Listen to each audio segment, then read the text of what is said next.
Okay, we are at Whole Foods in Knoxville. I've got my cream soda here. Ben just drinks water Trying to watch my calories. because he's got to make, I don't know what weight class do you have? 275. 275. You're good, dude. I'm good. I'm like 250 right now. I've got the Appalachian burger here. I don't really know what's on it, but it looks freaking delicious. And you've got the, what is this one? Was it the minor? Yeah, something minor. It's got some. We got these tater tots that smell amazing with, you said this is garlic aioli Yeah, sauce. fancy mayonnaise. So about to take this and eat it all and kill it and get up to 255 and then make 242 and put up a huge total and break all the world records and be happy and live happily ever after. Amen. Hey guys, coming at you 5 weeks out from the USPA Tennessee Open here. Showing bench day first. I started out with 4 sets of 5 with 357. The number's kind of weird because I put an extra 2.5 on the left side, or I guess the right side, because one of the plates was a little heavier on the other side. So that was just to balance it out. On the last set, I only got 4 reps. Shoulders were achy, elbow was still aching. My elbow I jacked up when I tried 485, paused before Reebok record breakers, so it's still just a little achy. Bench is going okay. I'm mainly trying to do 5x5s. Camera fail here. The camera person filmed it vertically, but 130s for 10 is the most I've ever done on incline. As I've said, I'm just doing incline just to change it up from the usual flat bench. But training's going pretty good. Still 2 days a week of training, 4 hours in the gym or whatever. So trying to get some volume in though with these bench days as far as 5x5s. Just feeling some weight. So I don't know why it's a little blurry here for these next 2 clips, but I was going to do 10 reps with 700. I would have had it for sure. And even with the competition collars on the left side of this video, the collar falls off after the 8th rep, so I had to stop there. But 10 would have been tough, but I would have had it. Should have tightened that collar a little more.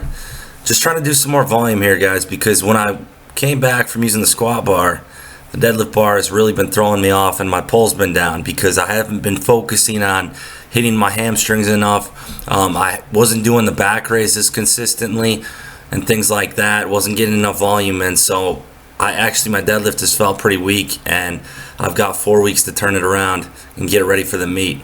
So as well as squat is going, you see there the clip falls off, as well as squat is going, deadlifts just hasn't been going well. So I try to get a lot of volume in on this day, and I did the 8x700, and then the next set I did 7x715 here, and then the last one was 6 with 735. And throughout this all these deadlifts, I was trying to keep my food down because I ate some sesame chicken a little too close to training, and I basically felt like I was going to puke the whole time I was deadlifting after I was done. And then after the deadlifts, I laid down for like 20 minutes and it got a lot better. But don't eat Chinese food too close to your training. So, but yeah, this was a volume day. I'll probably do another volume day next week. I'm thinking I'll do 800 for the first set, and then I'll probably drop it down to 750 for the second, and then 700 on the third. And I'm just going to keep kind of doing that each week going up to the meet. I might not even max with straps before the meet. I might do 900 for reps or something along those lines, and then try for the 900 pull in the meet. We'll see. As long as I'm hitting a PR total, I really don't care what happens.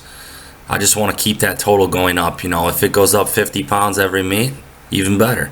But I just want to keep moving forward, focus on what I can do, and not get caught up in what everyone else is doing, because that's how I've gotten so far in the first place, is I just kept plugging away, even though guys were way ahead of me, and now I've closed the gap on them and I've beaten a lot of them. So this was the last set here of deadlifts, and I'll just show what's coming up here. I followed things up with the back raises, as you'll see.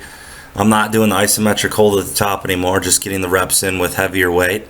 I want to push the weight on those and bring my hamstrings up because they have felt really weak. And when your hamstrings are weak, your power isn't there off the floor. A lot of people, clients will tell me the same thing. My speed's not there off the floor. I'm not getting that power. And a lot of times that's the hamstrings are lagging. So I just haven't been hitting them hard enough. I've been focusing on my quads so much to get my squat up that I neglected the hamstrings a bit. So I did 3 sets of these. Then I did 4 sets of hack squats for 20 reps. 20 rep sets, 5 sets of 20 leg extensions, and then I finished off with the inverse curls. The inverse curl machine you'll see at the end, it's a west side barbell machine. Toughest thing about it is trying to get into the actual machine. Like, it's very compact, and if you're big, it's tough to get into position. But it basically mimics a natural glute ham raise. I have my clients do these on lat pull downs, but this is essentially a machine where you can use assistance to do the movement, because a lot of people can't do a natural glute ham raise on their own, 1 rep with that. So I use 95 pounds assistance and did 2 sets of 5 and a set of 7 to finish it off. That pretty much concludes the week. Just really trying to get the deadlift back up and get rid of some of this nagging achiness in my shoulders on bench. But I'm 5 weeks out, things are still looking okay. Watched the fights last night, UFC 206. And even though I don't have Twitter, I was looking at Luke Thomas's Twitter, and I saw he compared me to, I think the guy's name's Misha Serkinov. I might be wrong on that, but he is a freaking beast. I think he was the guy who broke someone's jaw with a head crank on a submission, and like, it was probably his last fight, but that's a pretty nice compliment to get. And those fights last night were awesome. Cub Swanson, that fight was ridiculous, as was the Cerrone fight. Really, Matt Brown and Cerrone were going at it pretty hard, and Cerrone wants to fight every month now, apparently. Guy's crazy. And then today I'm just going to watch the Packers, and they might get murdered, but you know what? They're coming back, and they have a shot at the playoffs again if they win out, which they could. We've got the Lions and Vikings to deal with, so that tells you all you need to know right there. But thanks for the support, guys. Give the video a thumbs up, comment, subscribe, share it. I appreciate it.